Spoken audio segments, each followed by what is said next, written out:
região dos Gadarenos, vieram ao seu encontro dois homens possuídos pelo demónio, saindo dos túmulos. Eram tão violentos que ninguém podia passar por aquele caminho. Eles então gritaram: o que tens a ver conosco, Filho de Deus? Tu vieste aqui para nos atormentar antes do tempo? Ora, a certa distância deles, estava pastando uma grande manada de porcos. Os demónios suplicavam-lhe: se nos expulsas, manda-nos para a manada de porcos. Jesus disse: ide. Os demónios saíram e foram para os porcos. E logo toda a manada tirou-se monte abaixo para dentro do mar, afogando-se nas águas. Fala, Senhor, Israel quer escutar. E a palavra que Deus tem para nos dirigir no dia de hoje não se fez esperar ante a nossa música que introduzimos no Evangelho. Aprendei a fazer o bem, praticar a justiça, odiar o mal.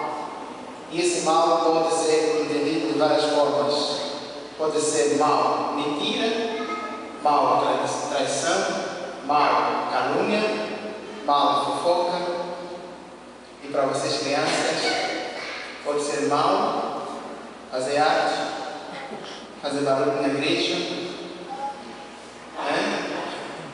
não obedecer o pai e a mãe, não obedecer ao professor e à professora, ou a tia, o tio na escola, bater no colega, bater no irmãozinho, pode significar muitas outras coisas.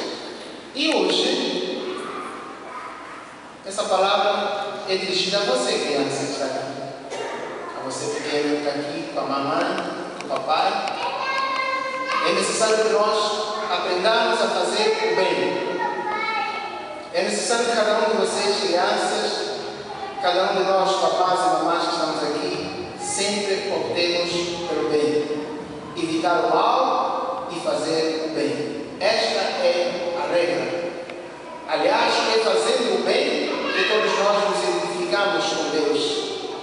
É fazendo o bem que nós nos assemelhamos àquele que nos fez. Porque Deus trouxe o bem. Então, todas as vezes que nós fazemos o bem, nós estamos a ser aquele projeto que Deus quis quando pensou em você, quando fez você mulher, quando fez você homem. E quando nós fazemos o mal, nós estamos a desfigurar a imagem que nós fazemos, nós estamos a trair a confiança que Deus depositou em nós quando nos fez a sua imagem e semelhança, e não só isso, mas sobretudo quando Ele nos deu o seu próprio Filho, que morreu por nós, para que, pagando todos os nossos pecados, nós pudéssemos aprender a praticar a justiça. Vejamos que esse texto que Amós escreve para nós traz até aos nossos olhos, nas nossas consciências, nos nossos pensamentos, aquilo que é o propósito do próprio Deus. Deus é justo. E todos aqueles que são as suas obras, são obras das suas mãos, todos aqueles que são chamados a ser pequenos deuses, como diz o salmista, não podem nem devem fazer, praticar outra coisa, senão a justiça. Dar a cada um aquilo que lhe tem direito. Estabelecer a igualdade. Ser daqueles que, dia após dia, não descansam enquanto o projeto de Deus não se realizar na sua própria vida. Aprendei a fazer o bem e a evitar o mal. Mas afinal, o que é o bem? A gente precisa entender que o bem não é um conceito que deve ser visto sob o meu ponto de vista pessoal somente. Porque aquilo que pode ser bem para mim, pode ser mal para o outro. Até aqueles que cometem crimes, aqueles que assaltam os caixas eletrônicos, eles acham que estão a procurando dinheiro. aqueles que praticam burlam o esquema cachoeira no Brasil inteiro, aqueles que se apoderam dos lugares dos outros no emprego, que fazem sombra para os outros, aqueles que, ao invés de concorrer para uma licitação ser honesta, o concurso ser honesto, eles desvirtuam o concurso, torcem para o seu lado, puxam a brasa para a sua sardinha, como se costuma dizer, esses pensam que estão fazendo bem. É um bem pessoal, é um ponto de vista meu, mas o bem fala por si. E por isso é que sempre Jesus no Evangelho, quando falava para as pessoas, dizia que é necessário que as vossas obras digam de que estirpe vós sois. É necessário que o vosso dizer vos denuncie, o vosso modo de viver deve vos anunciar e vos denunciar como homens e mulheres que pertencem a uma classe seleta, aqueles que são filhos e filhas de Deus. Se vos amardes uns aos outros, o mundo vos reconhecerá que sois meus discípulos. Se souberdes partilhar com os mais necessitados, saberemos, o mundo saberá e dirá: vejam como se amam, vejam como é bom ser cristão, vejam como é bom ser católico. E poderíamos nos perguntar: como você vive essa dimensão do amor, essa dimensão da justiça? Estamos num mundo de concorrência, onde quem mais mente parece que consegue mais. E como você cristão, como você lida com essa situação dos gananciosos, daqueles dos aproveitadores? O mundo onde quem é mais esperto sobressai. E por isso é que Jesus dizia que os filhos das trevas são mais astutos com as coisas deste mundo do que os filhos da luz.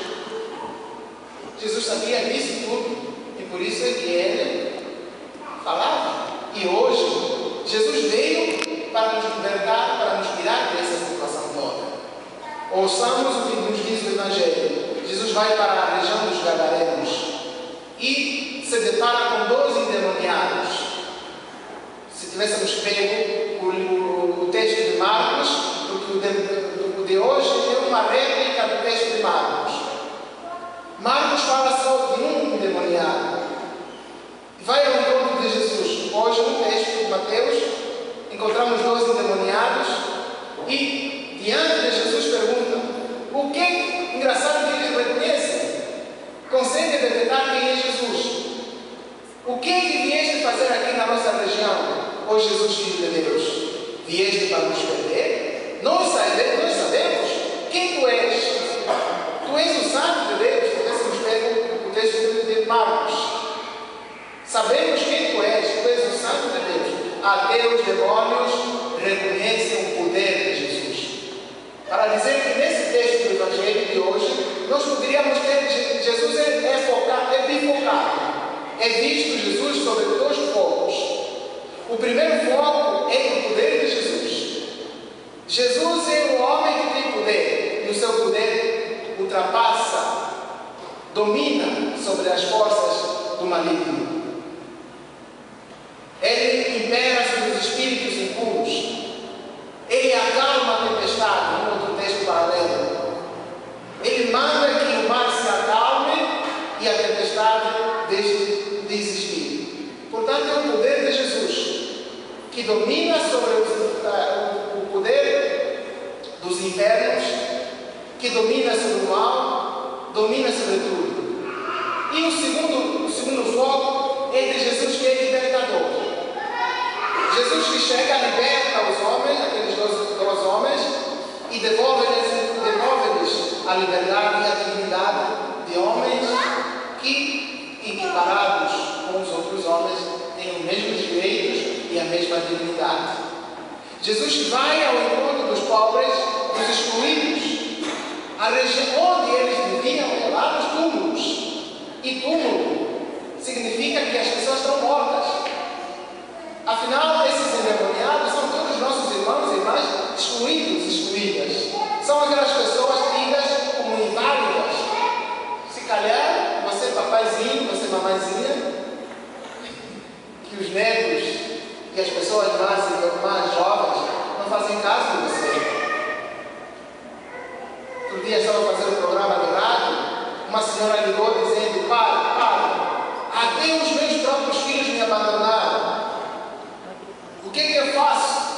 Estou doente, não tenho aula, não tenho isso, não tenho aquilo. Os meus próprios filhos me abandonaram. Essa senhora, e talvez a sua situação também, você que é tido por inválida, Jesus veio para você. Você é comparado a esses 2 homens endemoniados que estavam com o destino voltado para os túmulos, onde não há vida, onde as pessoas que estão lá nos cemitérios não têm nenhuma convivência conosco e por isso devem ser evitados. Entretanto, Jesus atende o pedido deles. Afinal, esses endemoniados são todos aqueles que reclamam por uma justiça, aqueles que estão desprezíveis injustamente, aqueles que estão sendo acusados injustamente, aqueles que estão sendo caluniados, aqueles que estão sendo prejudicados, aqueles que reticência, e talvez você saiba a situação que você está passando e que precisa que você clame: Jesus, cura-nos. Jesus, salva-nos. Jesus, dê um jeito na minha vida. Jesus, dê um jeito na minha família. Faz com que aquilo que eu preciso aconteça. E assim como Jesus atendeu a súplica daqueles homens, também atenderá a sua súplica. Só que enquanto ali Jesus mandou que a legião dos porcos que a legião se introduzisse nos porcos e esses porcos fossem se precipitar de cima a baixo, tem uma outra simbologia. Quem são os porcos? Na tradição judaica, os porcos eram os animais impuros. E aqueles endemoniados eram tidos por impuros. Então, já que os endemoniados estão possuídos por um espírito impuro, esse espírito impuro deve ser jogado para aqueles animais que eram tidos por impuros. Dai a César o que é de César e a Deus o que é de Deus. Então, os espíritos impuros entram nos animais impuros, vinho novo em odres novos, vinho velho em odres velhos. É preciso que a gente resgate essas pessoas, porque elas são imagens e semelhanças de Deus. Elas são filhos de Deus. Agora, falemos dessa imagem dos porcos que se precipitam de cima a baixo. Lembremos-nos de que estava-se a falar, esse texto nos remete ao exército do Egito que perseguia os cristãos, que escravizava os hebreus. Esse exército faz parte, essa legião faz parte, aliás, legião, na Sagrada Escritura, lá nos começos, significa o exército. O exército que oprimia o povo era necessário que fosse escorraçado para que, assim como o exército dos egípcios se precipitou no Mar Vermelho e os filhos dos hebreus viram os soldados mortos na praia, assim os espíritos impuros, assim o exército do príncipe deste mundo precisa ser jogado de cima a baixo para que morra de uma vez por todas. Também, quando a gente pega esses textos da Bíblia, nós temos de fazer uma comparação, uma leitura bíblica. Os textos do Antigo Testamento nos devem ajudar a interpretar os textos do Novo Testamento, e os textos do Novo Testamento nos devem ajudar a fazer uma releitura dos textos do Antigo Testamento e fazendo então uma junção desses dois textos, viemos até ao nosso dia a dia. Quem são os exércitos? Qual é a legião que hoje nos persegue?